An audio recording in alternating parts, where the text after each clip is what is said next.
on a beau tous les ans relancer le sujet, les salariés doivent se contenter de négociations annuelles extrêmement réduites et les actionnaires, mais aussi les dirigeants, eux, ont des bénéfices énormes à se partager. Et quand on demande des comptes sur Gemalto MG, ils nous disent circuler, il n'y a rien à voir, parce que vous êtes Gemalto SA, on ne donne que des infos sur la France. Et tout se passe ailleurs. Mais aujourd'hui, dans notre entreprise, on a tous les ingrédients de l'optimisation fiscale. Donc, un noyau, une entreprise GIS qui nous fait supporter tous ces frais, les entreprises mondiales qui utilisent la marque, qui utilisent nos brevets, mais ne nous payent pas, ne nous rétribuent pas en échange. On a une entité légale qui s'occupe de notre trésorerie. Quand on prête de l'argent, ils nous rémunèrent à un tarif inférieur à celui du marché. Mais par contre, quand ils nous prêtent de l'argent en retour, eh bien là, c'est le pactole pour eux parce qu'ils nous font surpayer cet argent-là. Et donc, c'est un truc absolument démentiel. Et on est aujourd'hui dans une situation où ils mentent sur les vrais objectifs en disant on est sur des populations, vous comprenez, vente, marketing, ils arriveront dans 80% des cas. Moi j'ai rencontré des gens du MEDEF qui me disent dans 80% des cas c'est des vendeurs. Des vendeurs, ce sont des gens qui vont très bien se replacer. Alors moi je suis désolée, mais quand il y a les chiffres, c'est pas 80% de vendeurs. C'est quasiment plus, et même plus de 80% de personnes qui sont des ingénieurs, dimension technique, des gens qui ont travaillé pendant des années sans regarder leurs heures, parce qu'ici on travaille avec son cœur, on ne travaille pas avec des heures, avec le PCI, voilà. Payé en grande partie sur le CIR, il faut rappeler. Le contrat d'impôt, crédit impôt recherche. Crédit impôt recherche, c'est ce que là on 14 millions d'euros. Oui. Par an. Par an. 6 millions d'euros de profit, alors il faut encore que 600 millions, c'est annoncé. Hein. Oui, c'est annoncé. Et avec des objectifs au-delà pour évidemment après baigner. On en fait encore du profit, malheureusement. Ce que je ne comprends pas, c'est la logique. Normalement, ils ne tuent pas la bête. La logique qui consiste à enlever des gens à R&D, je ne comprends pas pourquoi. Quelle est la raison à votre avis? Parce que vous coûtez cher. C'est pour que la mariée soit plus belle pour Thalès. Pardon? Pour que la mariée soit plus belle pour Thalès, c'est tout. Mais Thalès, il faut bien qu'ils produisent quelque chose. Oui, mais on ne sait pas. On n'a eu aucun contact avec eux. On ne connaît pas leur stratégie. Alors, vous avez rencontré Thalès, ils sont venus, ils ont rencontré vos représentants du On personnel. leur a pris pour essayer de les rencontrer en leur précisant quelques points qui pourraient les intéresser chez nous dans le PSE qu'on l'aurait dit. On ne l'aurait pas encore dit en espérant avoir une réponse. À aujourd'hui, on n'a pas encore de réponse. Et à votre avis, qu'est-ce qui les intéresse chez Thalès? C'est évidemment. Dans ce que vous faites, hein, on parlera d'argent après, mais ce qui les intéresse chez nous, c'est la qualité des ingénieurs. La logique industrielle. La cybersécurité. C'est très important pour eux de récupérer des ingénieurs formés dans la sécurité. C'est le métier de demain. Sécuriser toutes les transactions électroniques, sécuriser tout ce qui est documents, tout ce qui est accès, contrôle, contrôlé et sécurisé. C'est le métier de Gemalto. Dans le secteur du mobile, c'est en légère décroissance. Nous, ce qu'on dit, c'est que tous ces ingénieurs peuvent être resitués dans les autres secteurs de l'entreprise. Et avec Thalès, peut-être dans d'autres secteurs, Thalès va arriver avec des éléments de sécurité sur lesquels on pourra travailler. Donc on doit resituer tout le monde avec Thalès. C'est pas normal et que dans ce PSE Thalès, aille il y a jusqu'au bout. Dassault et l'État. Oui. Et Dassault, il y a Dassault Systèmes dedans. J'ai pas révisé ma C'est Dassault, non, c'est le groupe Dassault, c'est pas Dassault Il Systèmes. n'y a pas Dassault Systèmes, c'est une sacrée boîte. Hein. Oui, oui, je sais, j'en viens. J'y étais, mais il y a longtemps. C'est le logiciel de l'ère moderne, hein, le CATIA. Il n'y a rien au-dessus. Il n'y a pas un train, il n'y a pas un bateau, il n'y a pas un avion qui soit pas fait avec. Donc non, j'essaye de comprendre la cohérence, j'arrive pas à croire. Alors, il est possible aussi qu'on ait des gens qui tuent la bête. Hein. Mais en général, ils la dépouillent.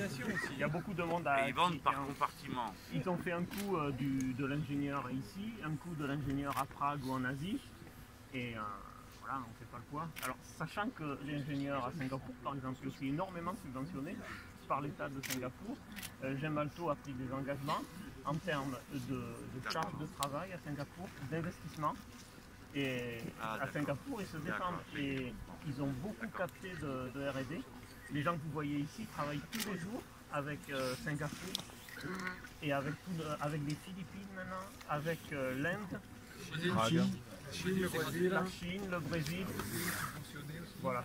départ. Et donc Gemalto qui a voulu se montrer comme un groupe international, et c'est vrai, on est implanté partout, ça a été au détriment de la France. Alors qu'il y a des boîtes françaises qui se développent énormément à l'international, oui. sans trucider la France. Oui, mais pas c'est besoin. pas la nature. C'est ce qu'on fait ici. C'est un enjeu stratégique mondial. Oui, mais ici on est 3000 personnes en France. Ouais. Les 15 000 du groupe, ouais, les 3 000 pour c'est-à-dire 12 000, c'est nous qui les avons formés. C'est nous qui avons autorisé à ce que ces postes soient créés là-bas. Tout ça pourrait être resté en France. Évidemment, pendant des années, Gemalto nous a demandé de former nos collègues. Quand tu dis nous, c'est la direction, hein, c'est pas nous qui les avons autorisés. Et Gemalto a ainsi fait croître ses centres de recherche et de profil à l'étranger au détriment Elle n'a pas renouvelé le personnel. C'est-à-dire qu'on avait 30 ans, 32 ans de moyenne d'âge il y a 15 ans, et aujourd'hui on en a 45. Ça veut dire que Et ça vous a pas rendu plus bête, hein? bah non, mais globalement, ils n'ont pas fait venir des jeunes. Globalement, ils n'ont pas fait venir des jeunes, on fait vieillir la société, puis à un moment donné, on fait un plan social en espérant.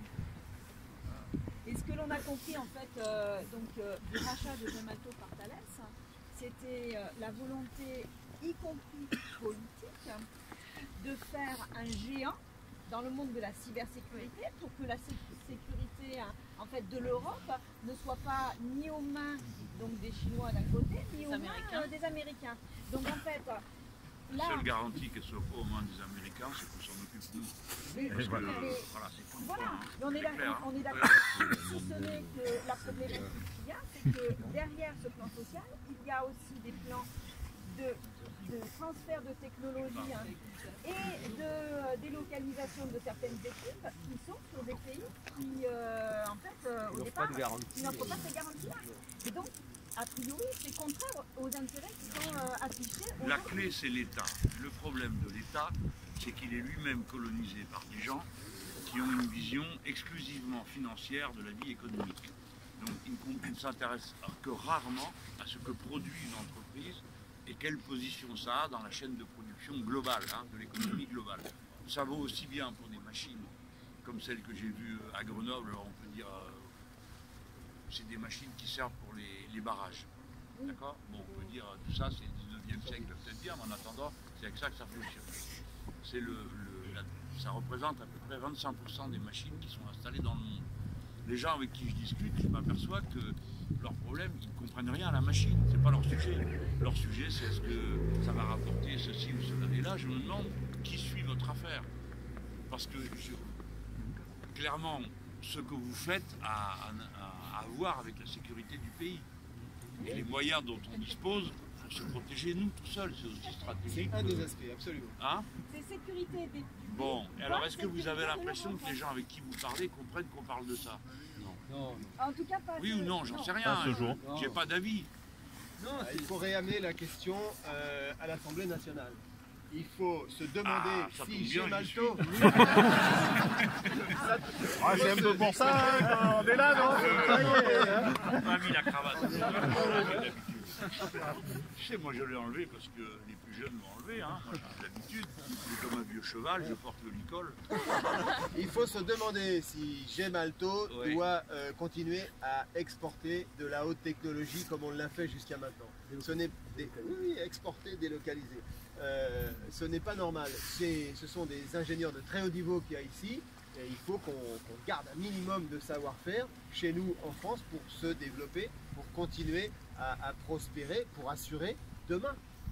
Demain, il va y avoir des enfants à amener à l'école, il va y avoir des retraites à payer, il faut qu'il y ait des gens en France. C'est pour ça que je parle les secteurs qui rapportent, c'est la haute technologie. Oui, mais si tu ne sais pas qui est la personne, pardon, si vous ne savez pas qui est la personne qui décide, est-ce qu'elle comprend de quoi on parle? C'est très important.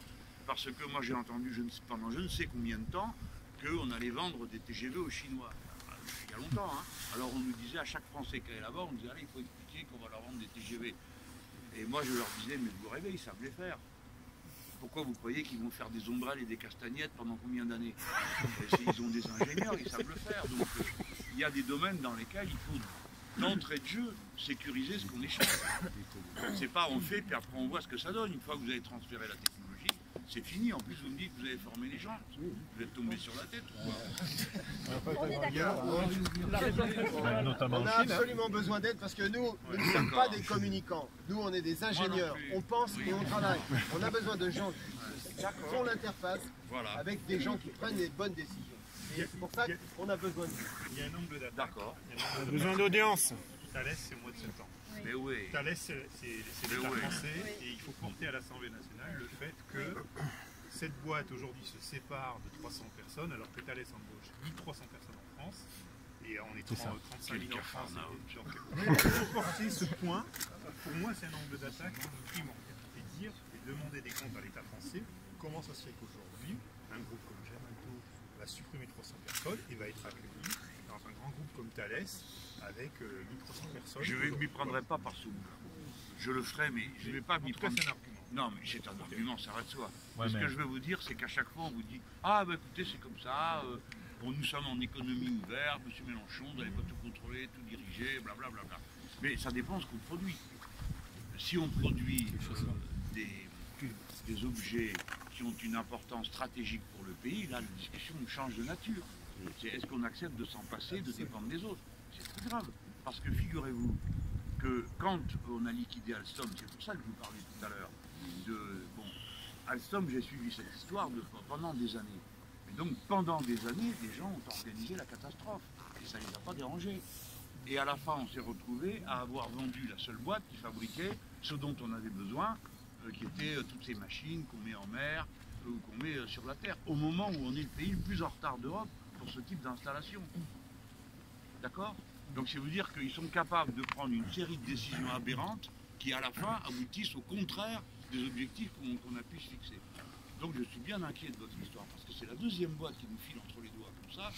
L'autre, elle était plus petite, ça concernait une machine qui, enfin un logiciel, j'appelle ça une machine, je sais pas comment vous appelez ça, une machine, et qui faisait de la reconnaissance, je crois, de visage, des choses comme ça. Et Spatial, c'est un logiciel. voilà. Alors celui-là, il est parti, il n'est plus à nous. Enfin à nous, je veux dire, les Français ne le font pas. Je peux dire à nous, parce qu'au fond, tout ça n'existe pas s'il n'y a pas des gens pour le faire. Hein. D'accord? Bon, alors vous voulez... Moi, je vais le prendre par l'angle de la sécurité. Il y a une autre boîte dans le pays qui fait ça? Pas faux. Il y a Idemia qui fait ça. Aujourd'hui, il y a Bon, ça va, ça c'est clair, je commence à voir un peu plus il y a Idemia, maintenant, Ouverture. et Ouverture, un terme système. Exagène. Et l'autre là qui voulait vous acheter. Attends, Oui, mais pourquoi il est venu celui-là? pour gagner des Par pépettes, l'odeur à le lécher? pour gagner des pépettes sur Worldline. Gemalto est intéressant. Voilà, on ben a oui. eu des informations par rapport à assez précises. Et en fait, ils ont un pôle industriel qui n'était pas aujourd'hui suffisamment important. Et ils avaient l'intention en fait de renforcer ce pôle industriel en nous rachetant. Et ce qui avait été proposé en fait, c'était que l'on aille, en fonction de nos activités, renforcer différentes business units de leur activité et non pas intégrer comme une business unit séparée. Et qu'ils n'avaient pas donné les garanties à nos managers, nos dirigeants, qui resteraient dans l'entreprise. Voilà, donc les informations qu'on a, c'est ça. Et qu'à cause de ça, eh bien, ils ont rejeté l'offre. Alors peut-être qu'il y avait une histoire de tarifs, de primes, enfin bon. C'était pareil, 50 euros. Il faut qu'on vous raconte un peu l'histoire de notre management et de comment il a vécu tout ça, parce que c'est parlant, quand Atos nous rachète, comme dit Anne-Marie, il perdait son poste, le gars. Donc il était au bord du larme, il nous a reçus entre délégués, il était au bord des larmes, on allait devoir pleurer pour lui. Oui. Une semaine après, Bon, en même temps, c'est il faut Thalès savoir qui qu'il nous fait du rachète. théâtre. 3 hein. jours après. Ouais, 3 jours après, ça tombe un dimanche, Thalès nous rachète et Thalès lui promet d'être chef de La nouvelle GBU, BU. Global Business Unit. Et là, il était aux anges. Il avait sauvé son cul et il allait passer Noël. Moi je le crois. Hein. Je le crois. Parce que comment elle s'appelait cette boîte qu'il y avait vers Toulouse là? Et on accusait les hauts cadres de s'être vendus à l'américain qui avait racheté tout ça. Alors on me disait, ah vous exagérez et tout. Le résultat c'était bien ça, ils ont d'ailleurs été condamnés pour avoir. Voilà, c'est Molex. Molex c'était pas à la fine pointe de la technologie comme vous, mais enfin quand même, c'était une belle boîte. Oui. Et là, les cadres supérieurs avaient tous été achetés. Enfin, bon, oui, achetés, on peut dire ça comme ça. C'est vrai qu'Atos avait annoncé qu'il voulait nous acheter le mardi. Le jeudi, nous étions donc les 5 DSC convoqués. Vous voyez comme la peur, ça leur donne des idées. Et la direction nous a dit clairement que d'abord, ils voulaient rester seuls, parce qu'on n'avait pas besoin d'un autre groupe, de s'adosser à un autre groupe. Et le dimanche, on nous annonce qu'ils ont signé avec Thales. Donc en fait, il n'y a pas de logique. Et il était vraiment au bord des larmes, quoi. Et le coup d'après, il avait sauvé ses fesses. Là, c'est une technique, c'est le chevalier blanc qui est venu le sauver. Quoi. Mais Thales, c'était déjà dans les tuyaux. Oui, mais ça ne serait pas déclaré aussitôt. Ça a précipité un peu emmerdé. Ouais, parce que je pense qu'ils avaient prévu d'abord le plan social et après le machin. Il y a un angle d'attaque. Et ça l'a sauvé lui en tant que CIO, ça nous a pas sonné nous. Non. Et Le modèle de croissance de notre société, c'est de la croissance externe. Elles sont toutes prédatrices. Demain, ce sera Thales. Aujourd'hui, c'est nous. Atos, c'était de la croissance externe. Thales sera aussi de la croissance externe. Ils veulent faire 250 millions de synergie. Ça veut dire 250 millions d'euros de plan social, de restructuration. Dans 2 ans, on vous reverra. Il y aura aussi un plan social chez Thales. C'est le mode de croissance des boîtes de nos jours. ça, oui, ça vous avez raison. C'est leur modèle. De même que le modèle de pillage qui consiste à surfacturer par le sens les différentes unités de production, ça on l'a vu dans toutes les branches de la production. Mais en même temps, il y a quand même aussi un retournement de tendance, c'est que cette logique-là, y compris dans le patronat, elle a atteint sa limite. À un temps, il nous faisait des numéros sur nous allons nous concentrer sur notre cœur de métier, blablabla et tout ça. À la fin, ça se terminait toujours de la même manière. Il restait 3 mauvais os dans un coin et ils avaient vendu tout le reste par compartiment et tout s'effondrait. Et j'ai noté qu'il y a toute une série maintenant de grands patrons, pas forcément des gens, pas forcément, non, jamais de mon bord, hein, et qui raisonnaient à la fin comme nous. Parce que nous, on a toujours pensé qu'une entreprise est plus forte quand elle est plus étendue sur l'ensemble de la chaîne de production et sur une partie de son environnement économique. Parce que du coup, il y a des hauts ici, ben, il y a des bas là-bas, il y a des bas là-bas, il y a des hauts ailleurs. Et donc la boîte arrive à tenir comme ça et traverser des tempêtes locales. Alors évidemment, du point de vue de la rentabilité, pour mieux, c'est mieux de découper en petits morceaux.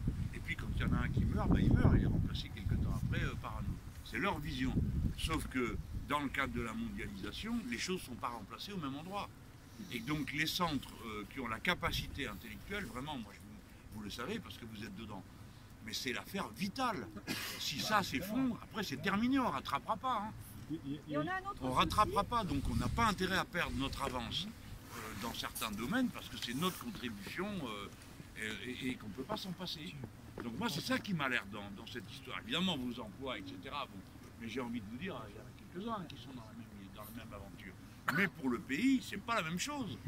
C'est pas la même chose qu'on n'ait pas la capacité de faire certaines choses et de bloquer, de sécuriser et ainsi de suite. Donc moi j'attends après tous les beaux discours qu'ils me font, qu'ils viennent m'expliquer qu'ils s'en foutent de fermer des entreprises qui garantissent la sécurité du pays, alors, surtout sur les sujets les plus dangereux. Un point, monsieur Mélenchon, oui. C'est que ma collègue me disait que la BPI est rentrée dans le capital de Gemalto à un moment où effectivement l'État français avait peur que justement cette sécurité parte. Donc là aussi, il y a une contradiction entre le fait que l'État français rentre dans le capital de Gemalto, et à côté de ça, on balance pour faire ça. Oui. Je crois qu'ils veulent joindre l'utile à l'agréable. C'est-à-dire en virer un paquet, je ne sais pas pour quelle raison, il faut que j'arrive à comprendre. Non, mais ils ont une logique.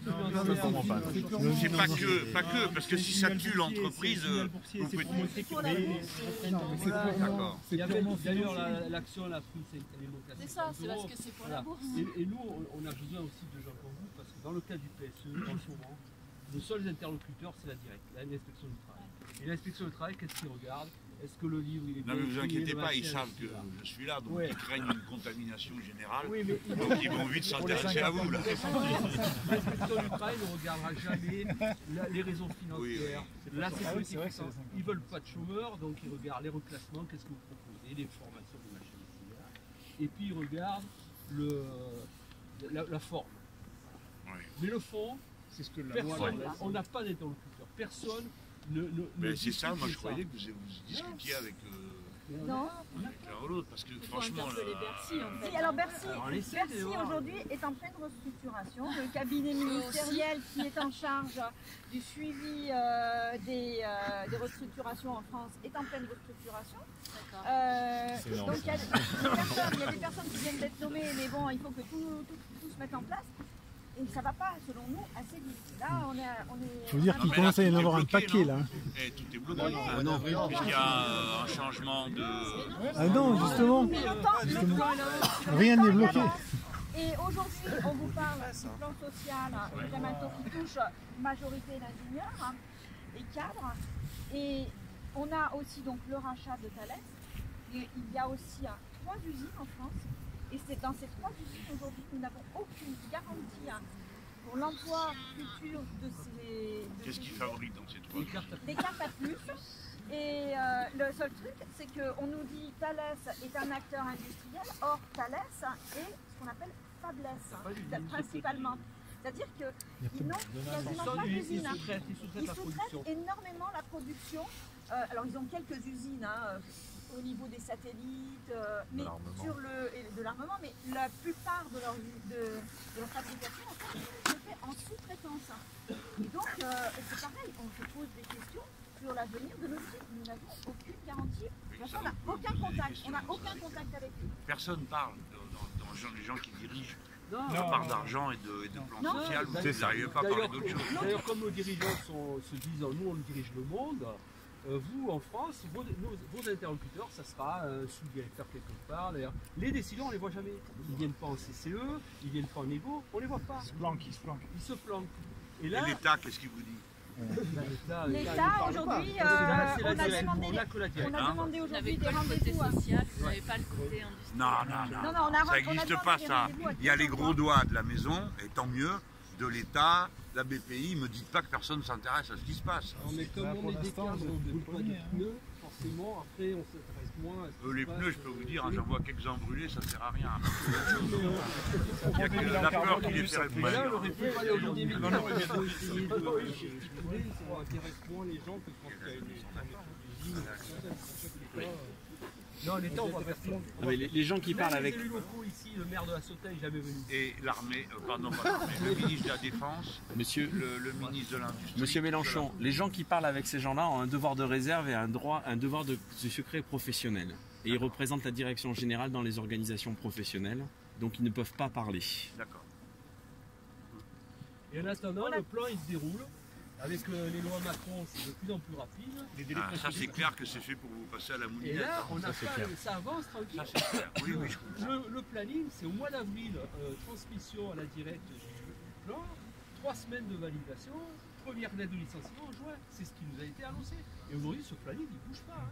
Et ce qu'il faut bien voir, c'est que malgré l'annonce du rachat par Thales, ils veulent pas en entendre. Ah non, mais ils veulent pas en entendre parler. Ils disent que ça. Et là, on vire des. Même la directe nous a dit la même chose. Il a dit pour le moment c'est hypothétique.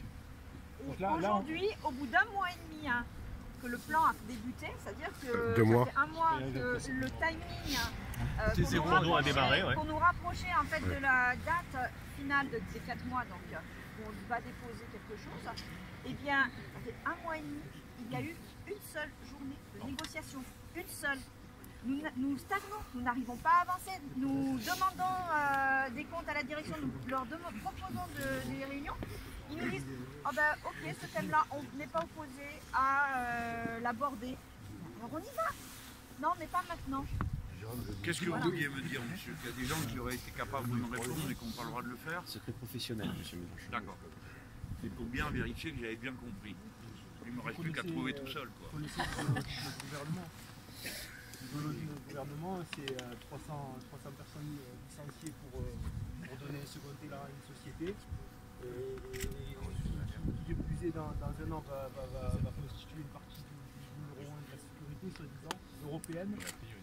C'est ça qu'ils se disent. Ouais, on est des champions. Quand ils font la synthèse, ils se disent on a sauvegardé la société des motos, tant pis si on a viré 300 personnes, parce que de toute manière ils sont rachetés et c'est un succès par Thales. Donc notre PDG, lui, c'est un chevalier là. Mais la vérité, c'est qu'il a eu le courage de virer 300 personnes pour sauver soi-disant notre activité, qui de toute manière, dans 2 ans, est remise en question. Ce que je voulais dire, c'est que là, on supplée des postes d'ingénieurs qualifiés dans une boîte qui fait des DNF. Et ça, c'est pas juste. C'est pas seulement que c'est pas juste, c'est que c'est incompréhensible. Donc il y a un loup là-dedans. Personne ne comprend. Je vais finir par comprendre, par trouver, mais ça ne tient pas debout. D'une part, on n'arrête pas de dire qu'on a besoin de conforter nos positions dans la sécurité, dans votre branche. D'un autre côté, on a les gens pour le faire. D'un troisième côté, la boîte ne perd pas d'argent. Franchement, il y a une énigme là-dedans. Excusez-moi, mais je pense qu'il y a un chiffre d'affaires annoncé. C'est uniquement une exposition de notre chiffre à notre actionnariat. Donc on est dans une société où on veut rétribuer l'actionnariat, pas les employés, alors que nous on travaille beaucoup dans cette société, je veux dire, et on n'est jamais à part égale entre l'actionnariat et les employés. Donc, et qui c'est qui nomme, et qui c'est... Oui, cette société est faite comme ça. Pourquoi il y en a pas un qui a dit qu'il fallait donner un part égal? Qui, moi? Non. Non, égal, hein. Non, mais il y a eu... Moi, je crois que c'est ceux qui produisent qui doivent être les principaux bénéficiaires, mais pas que d'ailleurs. Parce que là, on est quand même dans des gens partagés. On est dans des activités d'intérêt général. Moi, je ne perds pas ça de vue. Hein. Vous n'avez pas besoin de moi pour faire du syndicalisme, il y a ce qu'il faut. Hein. Mais par contre, quand on représente l'intérêt général, le pays, alors on regarde les choses un petit peu différemment. Bien sûr, à chaque fois, il y a le problème social qu'on prend en compte, mais là, il y a autre chose qui est en jeu. Il y a autre chose qui est en jeu. On a eu 4 professeurs. Et je sais de quoi on parle au niveau européen. Comment il s'agit d'intégrer les industries d'armement et les industries de sécurité, et qui va commander, et qui est d'accord pour que ce soit comme ça, et qui n'est pas d'accord. C'est de ça dont on parle, hein, les amis. Hein. Parce que vous n'êtes pas en train de fabriquer des ombrelles ou des castagnettes. On parle de choses qui ont à voir avec le futur, le développement du cœur de l'industrie et des systèmes de sécurité. Ah, ça me fâche beaucoup, parce que je crois que je comprends de quoi il s'agit. Mais c'est vrai qu'entre fin de... Oui. Le pire, c'est qu'au final, c'est des profits qui intéresseraient Thales qu'on va mettre devant. C'est potentiellement des gens qui pourraient être embauchés par Thales. C'est ça qui est bizarre. C'est pour ça que c'est encore plus aberrant, parce que c'est le serpent qui se mord la queue à la fin.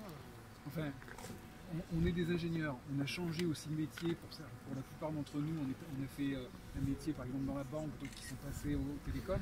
On est adaptable, on sait se transformer aussi. Donc on ne comprend pas du tout la logique. Moi je n'ai pas la réponse à la question. Je pense qu'elle est financière uniquement, mais le reste... Mais si elle est uniquement financière, d'habitude c'est absurde d'une certaine manière, mais le système arrive à retrouver son point d'équilibre. Il broie ici, il reconstitue là, etc. Mais c'est pour ça que moi, souvent, dans les discussions, je parle de ce qu'on produit. Parce que c'est souvent l'angle mort de la discussion. On parle de tout sauf de ce qu'on produit et de l'importance que ça peut avoir pour la société. Je ne veux pas éluder, hein, c'est pas moi qui vais vous dire que je ne veux pas qu'on parle de la rapacité du capital. Hein. Je passe ma vie à essayer d'expliquer aux gens qui sont victimes de ça. Mais là, il y a un autre enjeu qui est en cause. Et pour ça, tout à l'heure, je vous ai la remarque en blaguant. Je dis, c'est pas parce que vous êtes là depuis 17 ans que vous êtes plus bête maintenant qu'avant. Si vous me dites j'ai changé de métier à plusieurs reprises, il y a une valeur ajoutée à ça. Mais il y en a d'autres ici. Il y a une valeur ajoutée à ça, à passer d'une case à une autre. D'accord? Le gars ou la fille à la sortie, il est plus fort qu'avant. Ben oui, c'est le principe de base de l'éducation. C'est qu'on accumule le savoir, il est cumulatif. Donc, je récapitule, on a des gens qui savent le faire, qui savent s'adapter. La boîte est rachetée tout d'un coup comme ça, un matin, on apprend que Thales s'y intéresse. Donc on retrouve l'État et on retrouve Dassault, qui n'est pas non plus un personnage qui ne s'intéresse pas à certaines questions. Voilà. Je pense que ces interventions ont été faites pas pour vous et pas seulement pour des logiques financières, mais parce qu'il y a un intérêt à ce qui se passe ici. Que le monsieur là-bas m'a dit, monsieur Mélenchon, ça on ne peut pas vous en parler. Et bien moi j'ai compris, au moins ça. Mais le plan social, en fait, ça donne l'impression qu'on met un certain nombre, donc 300 salariés en pâture, suite à 4 profit warnings.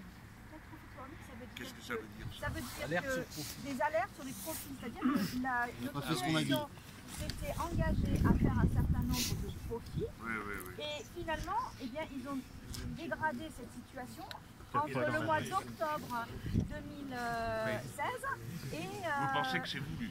Et donc, ils ont dégradé cette situation-là, et au lieu de faire sauter généralement dans cette cas-là, c'est la direction générale qui saute. Il n'y avait pas un projet de vente. La gestion des boîtes avec le benchmarking à 3 mois, on sait qu'il n'y a aucune stratégie industrielle à 3 mois. Ça n'existe pas. C'est des matos, d'accord? c'est des matos. Oui, ben bon, bah... Nous, c'est au trimestre. Mais c'est bien ce que je dis. Donc quand ils arrivent avec ça, vous savez que c'est le début de la fin. Parce que personne ne peut croire qu'on met au point une stratégie d'une entreprise sur 3 mois. Surtout dans des métiers où il y a une longue phase de préparation avant qu'on passe. Ils ont un fantasme, c'est la marge à 2 chiffres. Ça veut dire, je vends au client une Vous vous fois et rendez demi. compte la marge à 2 chiffres? C'est la marge. Et moi je suis dans une génération où à 4% on trouvait que c'était de la surexploitation. Alors maintenant on en est à 2 chiffres. Je le sais parce que j'ai vu des entreprises. Nous, on est quand même à 10%. Fermer la boîte à hein. 12%. On va finir à 10% quand même. Cette année, hein. Pour Ouais, cette 2017, année. hein. Une mauvaise année, 10% de c'est rentabilité, 10%. hein. Eh bien c'est que vous ne résistez pas assez. Voilà. Voilà, c'est tout, il n'y a pas d'autre raison parce qu'il ne les sortirait pas les 10%. Sinon, il faut bien qu'il y ait des gens qui le fassent. Eh oui. C'est nous les dindons. Que ça fasse redémarrer. Mais si, d'accord, mais tu licencies 300 personnes, après ce qu'elles font, ce qu'elles faisaient avant, elles ne le font plus. Non, puis seulement, mais c'est 300 personnes, c'est même pire parce que ces personnes qui sont hautement motivées, elles vont passer à la concurrence. On a plein d'ingénieurs ici, même d'équipes complètes, qui, formés sur l'Internet of Things dont je parlais tout à l'heure, vont être appelés directement par nos concurrents. Mais il y a déjà Renault qui a déclaré qu'il y avait des postes ouverts chez eux dans l'Internet des objets. Renault, qui est ni Thales ni Lasco. Et ils ont senti Si c'est Renault, ça va encore. Oui, On mais... s'arrête dans la maison. Ouais, mais c'est pas dans le coin. Ouais, j'allais dire, parce que en fait, Non, le bien problème sûr, hein, Mais c'est ici, pareil, c'est hein, que parce dans la qu'ils région, nous, vous n'avez pas beaucoup ils nous de- agitent le drapeau de Thalès en disant ils ont des postes en classement. Ouais, Dans le c'est sud, des centres comme il n'y a ça. que dalle. Hein. Il y en a 70. Il y en a, oui, à Parce qu'ici, Cannes, il y c'était en a à emblématique, Toulouse, j'ai- mais dans le j'ai bassin mal d'emploi compris. ici, il n'y a rien. C'était emblématique. parce qu'il y a pas Après, beaucoup vous savez, d'activités comme ça. la pérennité de l'entreprise, tout ça, ça fait bien longtemps qu'on sait qu'ils ne s'y intéressent pas. Ils regardent le profit au trimestre. Pendant des Ouais. années, j'ai Le cours en bourse, c'est le profit au trimestre. atteint ses objectifs financiers parce qu'on n'a que ça comme objectif financier. Première année où il n'y a pas l'objectif, on ferme, on vend, il ne faut pas faire, on prend le pognon, on se tire ailleurs. C'est pas plus compliqué que ça. Ben oui, je sais, je l'explique dans les cours de formation pour les camarades qui ne comprennent pas comment ça marche. Mais là, quand même, encore une fois, excusez-moi si je me parais un peu obsédé par ça, la nature de la production a une importance particulière. Et donc, ça me fait réfléchir différemment. Bon, alors, qu'est-ce que vous voulez que je fasse? Que j'en parle, c'est ça? Absolument. Alors, organisez-nous des rendez-vous. je vais avec dire à les- M. les Macron. Moi, je trouve Oui. que ce serait bien que les salariés rencontrent les interlocuteurs. Parce que les C'est dingue, politiques ils ont jamais ne rencontré rencontrent que Thalès, les dirigeants, jamais rencontré ils n'ont donc le qu'un ministre. seul discours, ils n'ont pas le discours des salariés. À Bercy, on le saura. Oui, à Bercy, on le saura, mais... C'est pas quand, peut-être. Il ne faut pas que ce soit trop tard parce que le plan social se termine mi-avril. Duquel et ministre c'est vous une date dépendez-vous? couperée. Le maire, En général, le maire.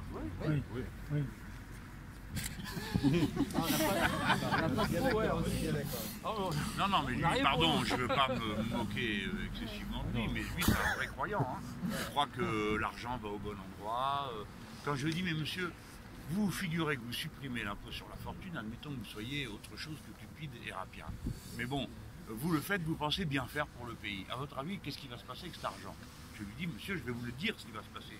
Tout va partir dans la bulle financière. Il ne viendra rien dans l'économie réelle. Alors, qu'est-ce que vous me répondez à ça? Et il me répond, il me dit, eh bien, monsieur Mélenchon, je vous réponds, pourquoi vont-ils investir dans l'économie réelle? Par bon sens. Alors, je dis, monsieur, vous croyez réellement ça?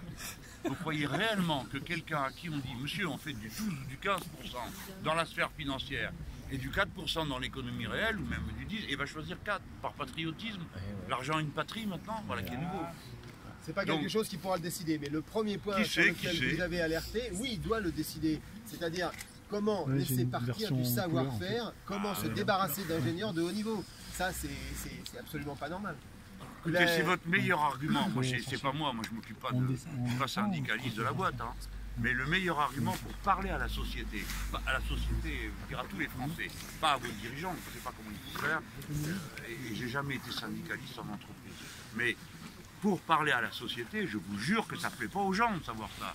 Quand on entend dire qu'on a de la ressource intellectuelle, de la matière grise et que tout va se perdre, je vous jure que ça met en colère même ceux qui ne comprennent pas exactement ce qu'on fait chez vous. Hein. Non, non, ça fâche tout le monde. Parce que tout le monde rêve de voir son gosse bien terminé à l'école et après être ingénieur et ainsi de suite. Et quand les gens entendent dire que ça ne va pas durer, qu'il n'y aura plus rien, et ben ça les met très en colère. Et c'est normal qu'ils le soient. Je ne sais pas quel effet ça vous a fait à vous quand vous avez appris que le TGV changeait de maison. Hein? Bon, vous n'avez pas regardé? Si. Ah, si. Stop, je suis chantier naval d'Atlantique. Vous étiez là-bas, vous? Non, pas du tout, mais je m'intéresse. Le chantier naval, quoi? Saint-Nazaire. Écoutez, le chantier naval, je me suis calmé parce que je sais une chose, c'est qu'il ne faut pas s'en aller. Sauf que celui qui l'a acheté... Vous avez vu ce qui est ici? Ici, l'actionnaire, oui. Ben là, c'est ce qui menace le chantier naval. Il n'y a plus de bateau qui sert à rien à la Ciotat. Il n'y a que de la réparation. Ça peut partir, un chantier naval. Oui. Donc, le deuxième, mais quand tu as une forme dans laquelle tu peux mettre un porte-avions, elle ne part pas. Les deuxièmes personnalités qui pourraient nous intéresser, c'est celles qui s'occupent des territoires. Parce que quand même, notre territoire est limité. On va faire disparaître plus de 200 ingénieurs sur la région. Est-ce qu'on ne doit pas parler de ça aussi? Évidemment, il y a des sociétés qui ont beaucoup de gens qui disparaissent et c'est malheureux. On n'est pas les premiers dont on doit s'occuper. Mais quand même, 200 ingénieurs de haut niveau sur un territoire, ça compte. Donc ça aussi, il faut en parler. D'accord. Surtout quand ils sont les bénéfices. Et qu'on a des crédits d'impôt recherche. De le voir d'ici. Non, mais bien sûr, mais attendez, moi je vous parle, je sais utiliser ce genre d'argument. C'est pas une affaire politique au sens partidaire du terme. Il y a toujours un intérêt général qui est en cause, il y a des situations locales, mais là tout se regroupe. Donc c'est un sujet qui pourrait mettre mal à l'aise beaucoup de monde, si j'ai bien compris ce que m'a dit votre collègue il y a un instant. Et sur le territoire, c'est vrai que c'est compliqué parce qu'on est sur un territoire qui n'a pas de grosses structures, qui n'a pas obligatoirement besoin de l'expertise qu'ont nos équipes. Et jusqu'à présent, ce qu'on entend, mais ce sont du personnel qui est super qualifié et tout, ils retrouveront du boulot. On arrête là, et c'est pas vrai, c'est pas. Pas forcément ici, Pas forcément exactement. ici. Depuis à 50 ans, il y a les critères de compétences des gens et aussi, je refuse de le dire, mais la moyenne d'âge aussi de ces personnes-là. Sur le marché Et puis on a une vie, quoi, c'est ça qu'il faut leur dire. Le gars qui était, vous me parlez du chantier naval, le DRH est un type très sympa, il était complètement planant et ailleurs. Et alors il ne trouvait pas du personnel, comme ça tourne à plein pot là-bas. Et alors je lui dis, il y a des gens qui sont au chômage, pour blaguer, je lui dis ça. Au Havre. Il me dit oui, mais je ne sais pas pourquoi il ne veut pas venir. Je dis oh, ils doivent peut-être avoir un truc, comment vous appelez ça, une famille, une maison, tu sais. Hein. Et ils ne réalisent pas, mais je suis d'accord avec vous, on a le droit d'avoir une vie, puis de dire écoutez, on n'est pas exportable comme des objets. Quand on dit que vous allez retrouver du travail, je veux le croire. Les objets, c'est pour Internet. On a aussi une vie. Pourquoi on partirait? Ça marche, non, là? Ah oui, ça marche. Bien sûr. Et non seulement ça marche, mais avec tous les ingénieurs que vous avez, qui travaillent dans le monde entier, ils savent travailler à distance, ils savent travailler en anglais couramment, enfin, je veux dire, ils sont complètement adaptables. Et donc, il n'y a aucune raison pour quitter ce bassin de l'emploi, même en intégrant Thales. Bon, alors, là, en ce moment, vous êtes dans un moment